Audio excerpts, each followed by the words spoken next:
سن لو بھائی وہ ایتاں میں ساریاں دس رہا تاکہ وہ پورے رکوع جڑے نا پڑھے جان.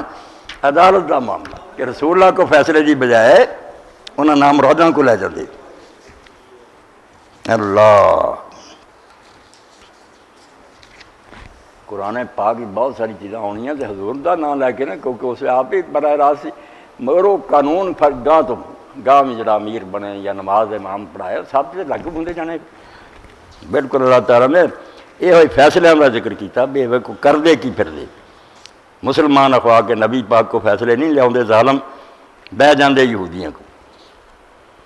اللہ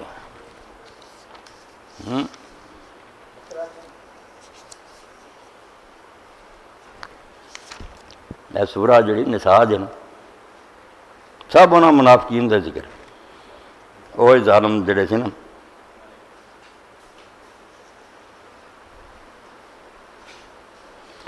اتوں شروع ہوتا 16ویں رکوع تو چل پہ اے پیغمبر ہم نے تم پر سچی کتاب نازل کی ہے تاکہ اللہ کی ہدایات کے مطابق لوگوں کے مقدمات فیصل کرو اور دیکھو دغا بازوں کی حمایت میں کبھی بحث نہ کرنا. کئی ہے نا منافقوں سے بھی حامی سی نا چلو یا رسول اللہ جداں بھی ہے مارا چنگا کلمہ دینا اور اللہ سے بخشش مانگنا بے شک اللہ بخشنے والا مہربان ہے. اگے سارا دستا جاتا اللہ تعالیٰ کہ ہوں جی تسی مسلمانوں کا دفاع بھی کر دے بعد کی ہوگا اگر انہوں نے گناہ کیتا سی آؤندے سیدھی طرح من نہیں دے رسول بھی انہوں نے دعا کرتا. اللہ اکبر.